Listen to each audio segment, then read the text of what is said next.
Happy Monday once again, Frank Rock, House of Orange Sports Channel.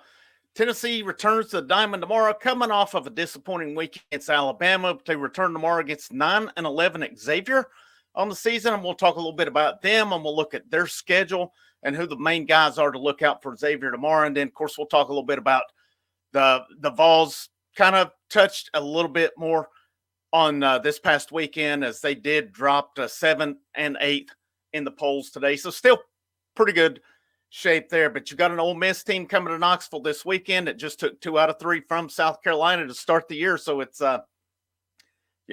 as you know, in the SEC, you have to bring it every weekend. It's a great thing about it. You have to bring it. And this Xavier team, when I look at them, I look at their schedule. They are 9-11, but man, they've played some good competition this year.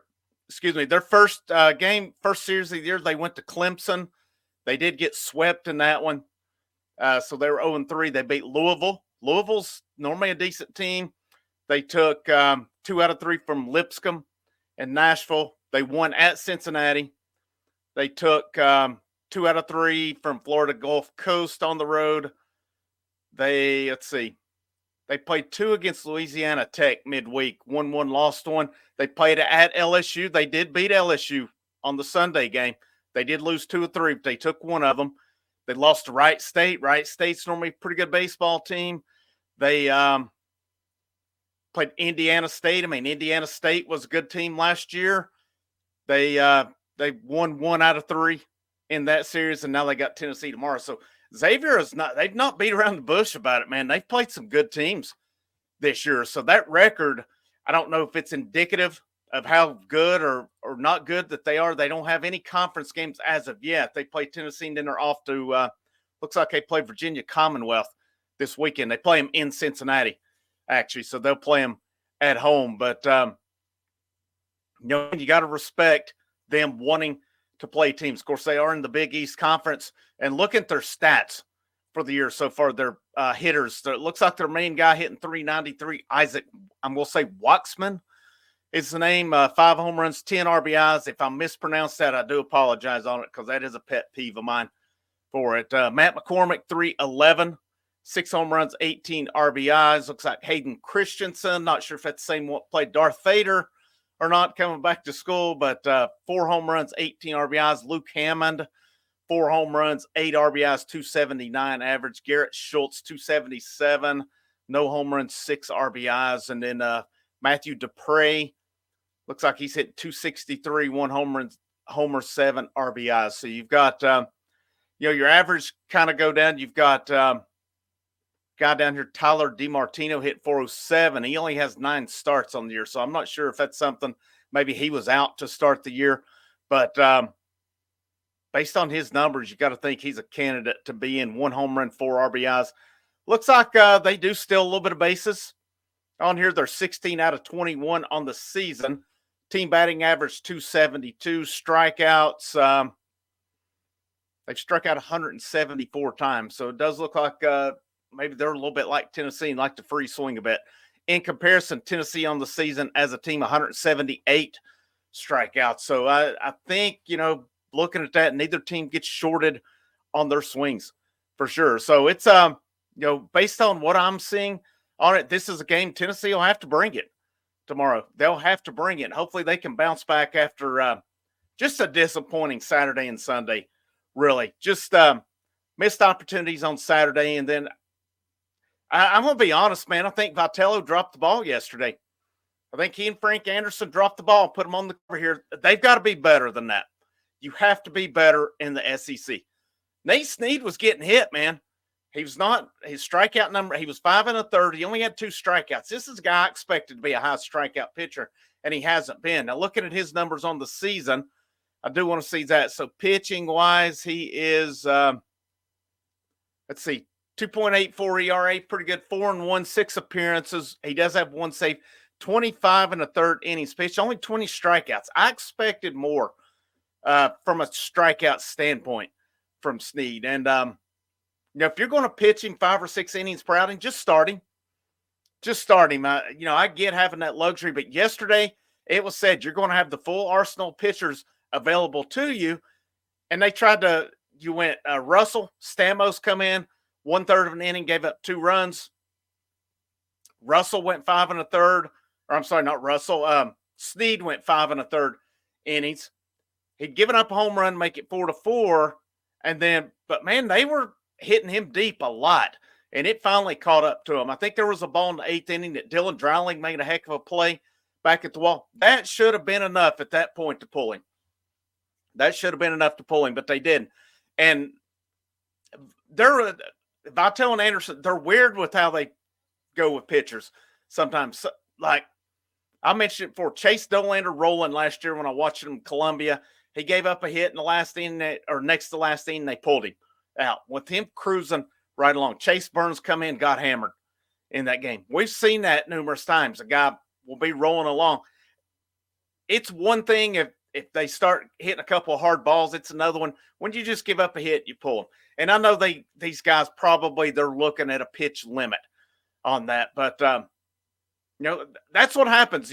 You can look back and say, other than that first weekend in Arlington when Tennessee played Texas Tech, Oklahoma, and Baylor, they've not really played much of anybody since then. I know they've had a couple close games, but that's college baseball too for you. You get those close games sometimes out of these midweek games because that's if you're a team like UNC Asheville or Southern Indiana that comes in, what do you got to lose?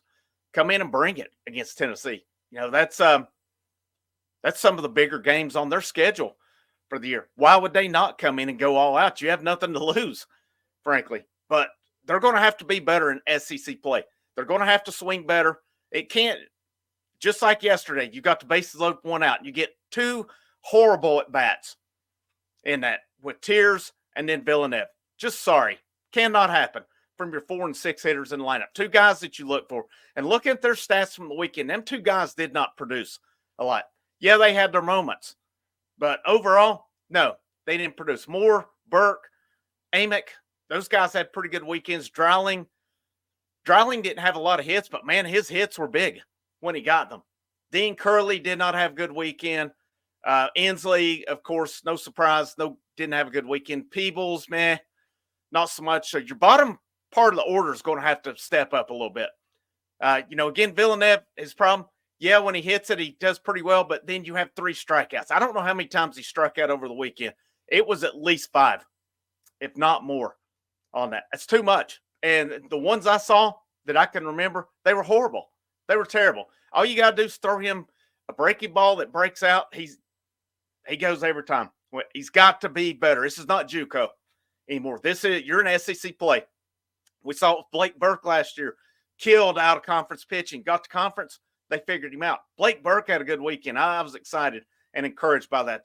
At this point in the year, based on guys who have at bats, of course, Ethan Payne has a 400 average. He's listed as the top average, but he only has how many 10 at bats on the year.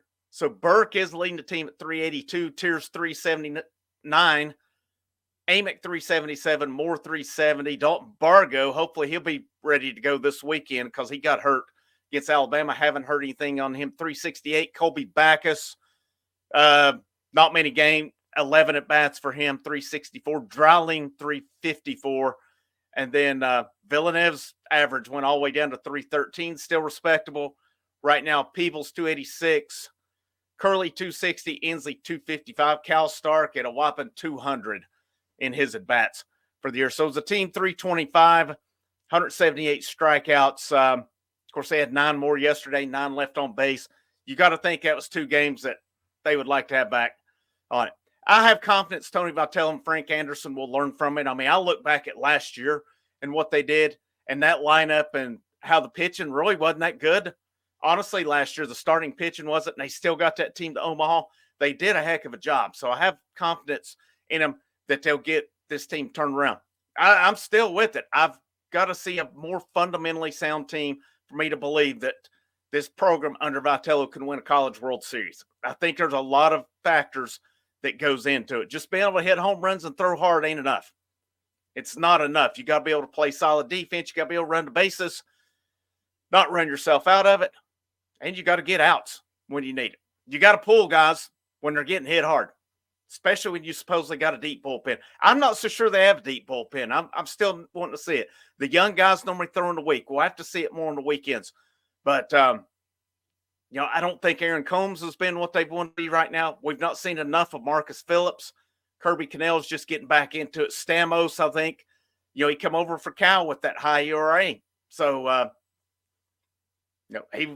he averaged a lot of strikeouts per nine, but he gave up home runs and runs too. So that's something to watch moving forward. So how does this Frank Anderson's, we're going to see what he's made of this year. Hopefully AJ Russell continues working back with it. There's some good things going on. Don't get me wrong, but it may be time too to give some of these younger guys that's throwing midweek and looking good midweek some of that opportunity on the weekend. Guys in particular that I'm looking at that I've liked. Dylan Loy, I've liked when he's come in. Let's see. Banky. I've liked Banky as well. Opponents hitting 179 against him against not SEC. But, that's pretty good. Marcus Phillips, 2.08. I mean, you've got some other guys here. Stamos at 4.50. Schaefer, Hunley, Height, Aaron Combs, 6.75. So can't have a lot of confidence in those guys. So who starts tomorrow night? I mean, do they go with Combs again? Kind of wouldn't surprise me the way they've been going. But don't know for sure on that either. But I will be back tomorrow night. I'll record and release a post-game video right after the game. I hope you'll tune in for that. Make sure you like this thing and share it out, guys. Did a football video today, and it's tanked. Man, I thought football, here we go, we'll get some views and stuff. So I don't know if it's the algorithm that's pushing. I don't know if it's the hashtag. I don't know if it's the titles or what. But if you guys get it and like it, I will attach it here at the beginning and the end of it. I hope you get it as well. But my name's Frank Rock. This is House of Vernon Sports Channel. Have a good rest of your Monday. And as always, go Vols.